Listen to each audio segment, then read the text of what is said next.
Welcome, everybody, to the Jump Music Initiative podcast. And we have Mr. Scott Henderson here. Welcome, Scott. Hey, hey. Maddie, I'm going to let you jump in with the first question. But before that, I'd like to just read off a bio that I have here for my old friend. In his career as a songwriter, vocal performance coach, and musician, Scott has toured the world and shared the bill with artists such as Boyz II Men, David Foster, Jann Arden, Brett Kissel, and Common, to name a few. Scott was a vocal coach on Global TV's Canada Sings and has recorded with some of the best producers, including sessions at Prince's Paisley Park Studios, which I can't wait to ask you about. And he's a founding member of the R&B vocal group, the EarthTONES, who had 5 top 20 hits and 2 Juno nominations. Lead singer for the soul funk group, Souls in Rhythm. And Scott ran a performing arts school here in Calgary called Theatre Works and chaired the Stampede Youth Talent Search. Served as a vocal director, artistic director for the Young Canadians, and recently got off the We Will Rock You tour. So that's a huge bio, just kind of boiled down into a couple of paragraphs. Thank you for joining us, Scott. My pleasure. It's great to be here. Great to be with you always. Thank you, man. Thanks so much. So to kick it off, I'd just like to ask to give a bit of background. Tell us how you got started in the music industry.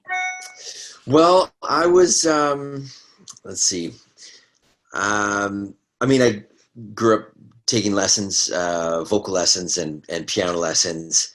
And then when I went into high school, I don't even know how they found out, but these guys that had a quartet, an a cappella quartet, somehow found out the first month that I was at in high school that I sang, and they asked me to sing with them. And I instantly loved singing harmonies so much.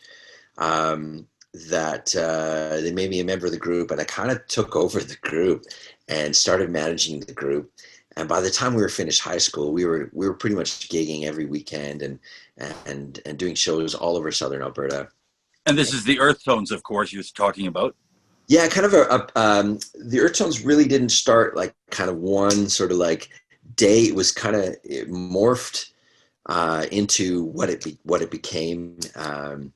And there's about 16 of us that kind of had gone through the group before it became the group that kind of like took off. But yeah, it was just high school, asked to join an a cappella group, and I was like, I kind of just like right then and there was like, I think this is what I want to do. I can do this.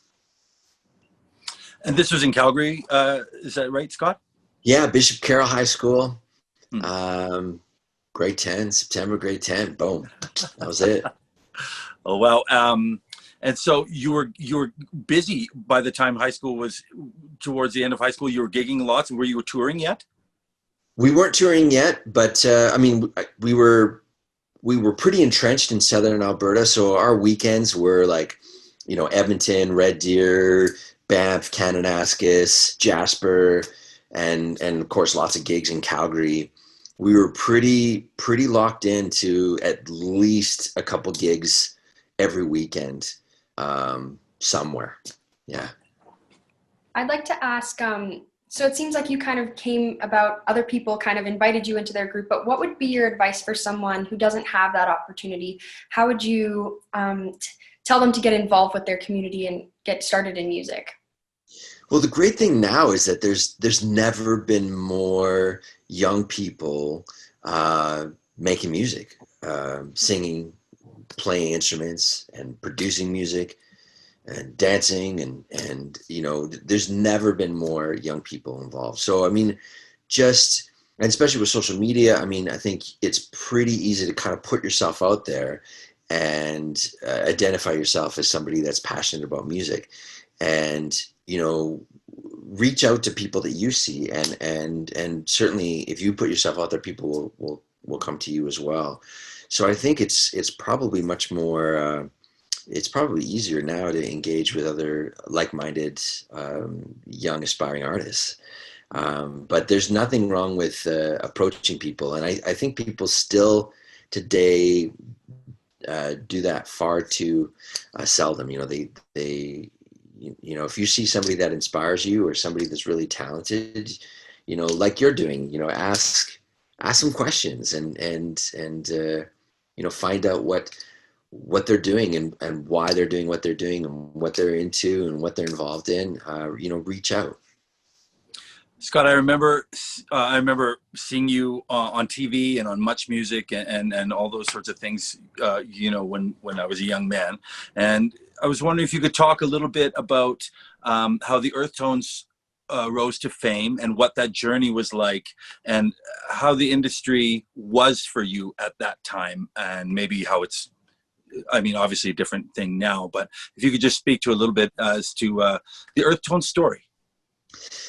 Yeah, well, once we had kind of found that right combination of artists, of guys, of characters, of talents, that's when it kind of became exponential for us, and we were greater than our individual parts, and something kind of happened when we found the right guys, and we just had this chemistry and marketability, and we were able to write better songs. And it was pretty instant. It was about 3 weeks after we kind of put that final combination that worked. It was about 3 weeks after that we got offered a record deal. So it was pretty, like, other people saw it too. We kind of felt it, but just having that right combo was really, really instrumental in setting that spark, getting us going. Do you know how the label found you? How did the label find you? Do you remember? We went to New Music West in Vancouver and did a showcase, and our showcase was with the Real Statics, which was super cool. Wow. And there was a small label there that was out of Edmonton that was distributed by BMG, which it was eventually bought out by Sony, I believe. But they were there and they saw us, and just instantly were interested in what we were doing. But I mean, it was, you know, getting signed is only the start of it. You know, we had to write great songs, we had to put together a great record, and we had to tour. Excuse me. And so there's a lot of hard work and about 1.5 years of really, like, full-time dedicated work to try and get a spark going, shoot some videos, and do some promo trips to Toronto, and kind of plant some seeds, and release our first single. And luckily enough, that all worked. Mm-hmm. And it was, that time was 94 to 98 was kind of our peak. And in 94, people may remember there was, like, Moxie Fruvis and Bare Naked Ladies, and it was kind of that start of, like, indie success, of, like, independent bands and how they can captivate the population. There was no social media, but Much Music, like you say, was very, very instrumental for us as well. And being a cappella, we're pretty mobile. So the first time we went to Toronto, we just parked ourselves in front of Much Music and waited for somebody to come out. And Monica Diol came out, and the other guys were scared. And I went right up to her, and I was like, you know, can we have 30 seconds of your time? And she's like, well, I'm on lunch, like, hurry. Like, we started singing, and she was just like, great, okay, meet me back here in 45 minutes. And she came back from lunch and immediately took us into Much Music, put us on the air with Eric M. And then, like, the same day? Same day. Wow. Yeah, same day. And then Eric M. invited us back the next day, and we went on with Erica and with Master T as well. And then we did breakfast television, because they had the local station, City TV, was in the same building. So it was pretty instantaneous. But the big thing for me was that was our first trip to Toronto. And before I went to Toronto, I wrote down what I wanted to achieve. And I don't know if it's the naivety of youth or what it was, but one of my goals, I had about 7 goals going to Toronto for the first time, was get on Much Music. I had no contacts. I had no, like, preconceived idea of how that was going to occur. Right. And then so we went, but my vision was so strong that when we went and just walked on Queen Street and we saw Much Music, we're like, oh my God, there it is, the Holy Grail. That's like Canada's music video station. My vision was so strong. I was like, let's camp out. Let's wait for somebody. We're a cappella group. We can sing for whoever comes out and see if we can press them and see what happens. And I think because I had sort of thought about that and not really officially meditated on that, but really like pictured it and saw it, I believed in it. And so maybe the guys weren't so much as chicken, but I kind of like felt that it was possible. So, and then it happened. And, wow. and that was a really good lesson for me in manifesting things, not taking no for an answer, finding a way. And that's an incredible story. That's an incredible. Thank you for sharing that with us. That's totally incredible. And I wasn't expecting an answer like that. I wasn't, because, and for our listeners and viewers, a lot of them weren't around. They don't understand the impact that Much Music had on the Canadian music landscape. Like, it basically defined it, and anything that was happening had to go through Much. And the business, everything was a lot simpler then, I guess, formulated different. And for our younger viewers, it's hard for you to maybe think about just how narrow that was, but everything was just totally different. So this is such a cool story. It sounds like a movie.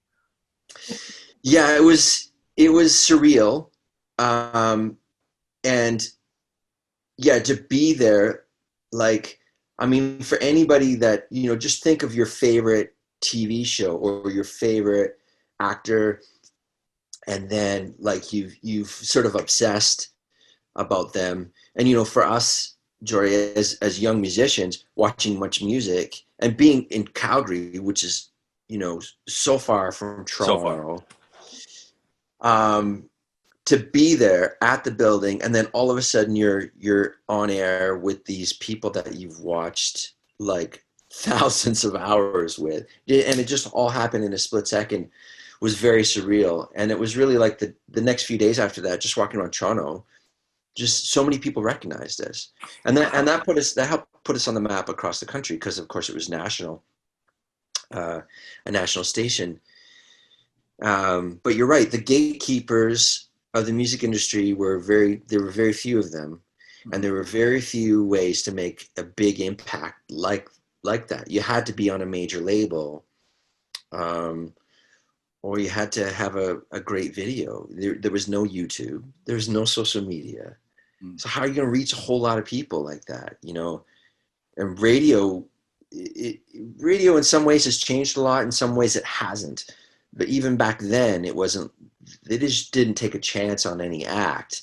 Their philosophy, which I think which they still preserve, is we don't make the hits, we just play the hits. They don't take chances on artists, and they rarely took chances back then. You had to kind of cultivate an audience. How are you going to do that without social media, without YouTube? Right. It's very tough. And you're speaking, of course, about mainstream commercial radio, Yes. Not necessarily college campus radio or independent radio, stuff like that. Just That's correct. Too good. So you were speaking about how songwriting and finding the right group of people is instrumental to your success. So what would be your advice to young artists who are dealing with or have to manage changes within their groups? How do you, let's say, like if there's someone that's not working, how do you go about that in a way that's positive without burning any bridges to reach that collaboration that's key? Right. Well, that is a tricky thing to navigate. And when I was first brought into that group, I was, kind of not one of the main members, and I was kind of tagging along. But as I kind of ended up taking over that group, just through passion and starting to take the reins in terms of booking the group, I kind of, became able to kind of speak my voice and what I thought we should do and what direction we should go. But it's certainly tricky when you're working closely with people and they become close friends. You got to keep your vision strong. You got to realize that, you know, collectively together, you have to have the sum. Your parts have to equal something that's going to be great, and you can't be held back by things that are going to be a detriment to where you want to go. So, you know, as we got busier, sometimes people would fall to the wayside and they just couldn't commit anymore, and they would go, and that problem would sort of solve itself. But other times, you know, somebody wasn't pulling their weight, or they'd show up late to rehearsal, or you know, just didn't have the dedication, and you know, you have to rally your other teammates to come to a consensus about what's best for the group. It's not easy, you know, especially when you become friends. But if you're really trying to build something and all pull in the same direction, then, you know, it's pretty apparent, you know, if someone in your group is kind of pulling a different way. It has to be talked about, and it can be done amicably. You know, if people don't share the same goals, that's okay. You just got to talk about it and figure out what you're going to do about it. If there's going to be a transition, if they're going to stay with you for a bit, or if you're wanting to take your group or your team to the next level, you got to communicate that, and they may step aside, or you may need to make a tough decision as a group. I have an industry question for you, Scott, and maybe you could just kind of, and I'm looking for just an overall general answer. And you know, you're one of the artists that we've had on here that has had a record contract. Can you give our listeners an idea of what a record deal is, and what are some of the you know, just commonalities in record deals, and what to look for, and like, is obviously it's a bit of an antiquated notion, having a record deal, but I think that for a lot of young artists, it's this dream goal, but they don't really know what it is. Can you give us an overview on what a record deal might look like? Sure. And I think it's relevant to today, because even though there's a lot of artists that are succeeding and have lots of traction without a record company, the pieces are still the same. Mm. So, you know, traditionally a record company has funded a record, which you still need to fund your productions. You still need to create and record music. So record companies would act somewhat like a bank in fronting money to produce a record. Sometimes they'd front money for tour support. They'd also act as a conduit to getting the record done. They may set you up with a producer. They may set you up with a studio. They may help facilitate the creation of that record. They may set you up with other writers. So that's still something, you know, independent artists without a record contract still have to do. So it's still a piece of what must be accomplished. The third thing a record company would traditionally do is they would market the record. So they would, you know, hire a radio promoter. They'd hire a radio tracker. They'd hire a PR team. They'd help with the branding and the shooting of the cover and the logo, and they'd help strategize all of that, depending on your record deal, with varying amounts of control. And they plug you into mainstream media and billboards, and depending on your contract and the budget that's set in the contract. But essentially they would help pilot the marketing. And the fourth thing they would do would be the main thing they would do a bunch of other little things, but the fourth main thing they would do is they would distribute your record. They would distribute your music. Of course, that's less of a major component now, with people not buying physical copies, but again, it's still something that is a piece of things now. There's still, you know, whether you're manufacturing a record to sell off stage at shows, or you have vinyl that's in specialty stores, or you still have CDs, or you have an online store on your website. Certainly, distribution is still a piece of it. So Generally, yeah, go ahead. I was going to say, generally, all this stuff, it takes money for a record company to do that, all those things. Is it, I guess, of course, it depends on the deal, but is an artist generally expected to pay that back? And are they indebted to the record company until that happens? I know every deal is different, but how does the record company make money? Off sales, shows, all that stuff? Well, traditionally, yeah, it was all recuperable. Everything they spent would come out of sales, and a record company would also often take a cut of publishing as well, the publishing royalties, and that's how they would make their money back and their profit.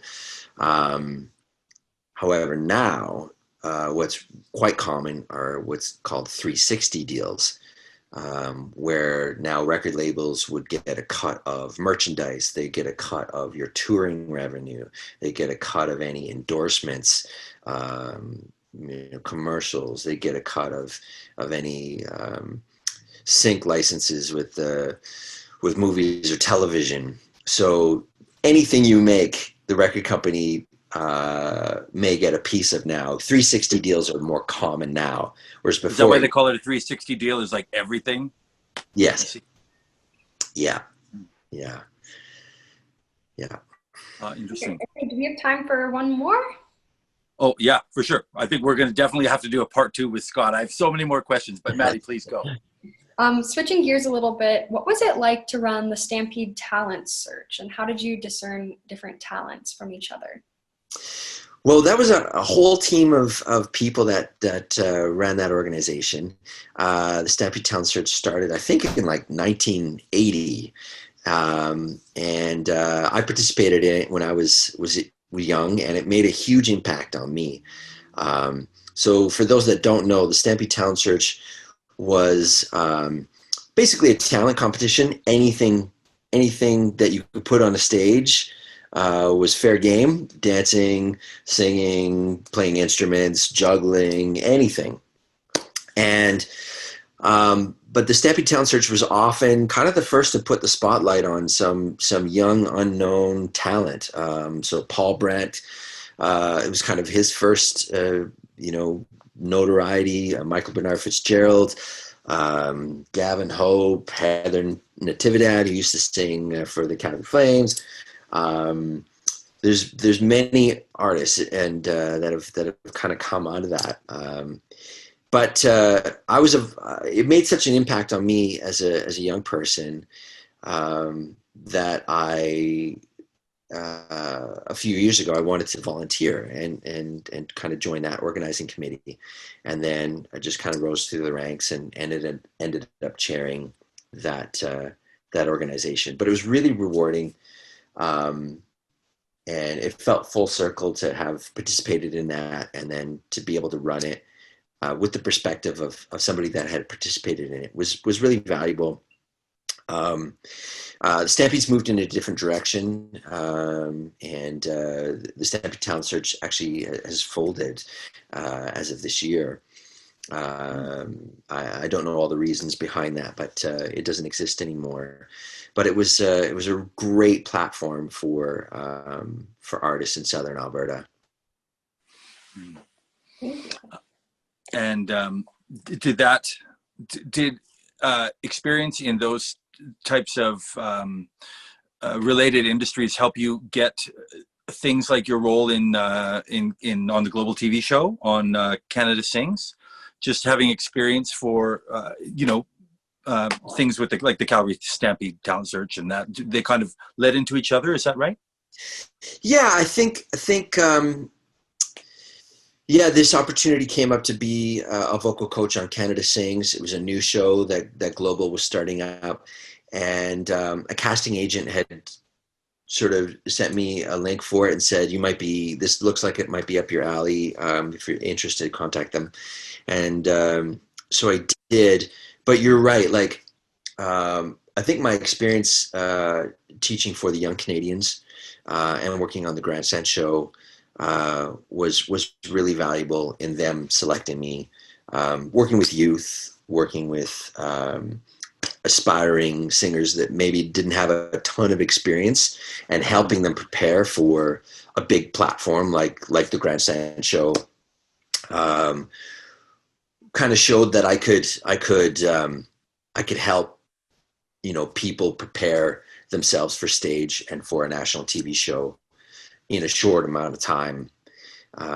So yeah, you're right. It was very instrumental in me getting that gig, and that was a big gig. Did you like working on TV? I did. It was really intense. It's it was a few months of shooting and long days, and you end your day and then you're arranging music or demoing music and strategizing at night, and showing up the next day to be on camera, tired and just got to be sharp, and it's grueling, really, really grueling, and I loved it, and we got 2 seasons out of that show, which was great. And I figured I had the energy for a third, but I was pretty sure that I would bow out if there was a fourth. It's such a grueling, all-consuming process, but so fun, fun. Yeah, I can imagine that's all-consuming. Your whole day, and you lived it for months, obviously, at a time. So yeah. It was working with amateur talent, and it was a reality TV show, first and foremost, but the network, they're all concerned about people watching and people staying glued. So they didn't care that we were working with amateur talent. Their mantra was the performances need to be like beyond outstanding. It didn't matter whether they were major label acts or amateurs. The performances had to be incredible, and they didn't care how you made that happen. You had to do it. So it was really difficult, and you had to pick the right music, and very fortunately they gave me full control over the music I could pick, which was really, really outstanding, and that really helped me, because I could use my strengths. I could, and they wanted mashups, so you had to arrange the music and create new versions of existing songs. So, I really had to see it. I would demo things so I could make sure that I was right about what I was hearing in my head, so I could execute it properly. But it was a real challenge in arranging and in coaching people to deliver. Mm-hmm. Mm-hmm. I didn't think about how many aspects there are to a job like that. That's overwhelming. I can see why you can't do that sort of thing for a long time. Well, that's incredible. Yeah. I have just one more question that came to me, and it's kind of a general question, but you've done a lot of work as a musical director. Is that kind of all-consuming as well, like your experience on Canada Sings, or is that a little bit more straightforward? And do you enjoy being a musical director? And what is that role? It depends on the project. For Canada Sings, I was actually an arranger and vocal coach. There was a music director that helped me sort of create my vision for what I wanted to do each episode. But I've been musical director for the Grandstand show, and I was associate music director on the recent North American tour of Queen's We Will Rock You. So that meant I was essentially the music director on the road. After things were prepared and we hit the road, it was my job to make sure everything ran well, and that singers performed to their full capability, and that the integrity of the music we were doing was preserved, that people were healthy. When people were ill, I had to decide whether they were going to be pulled, and the understudy would go in, had to make sure the understudies were prepared at any time to go in. Um, so, and of course, as you can imagine, and you know, touring is really grueling in itself.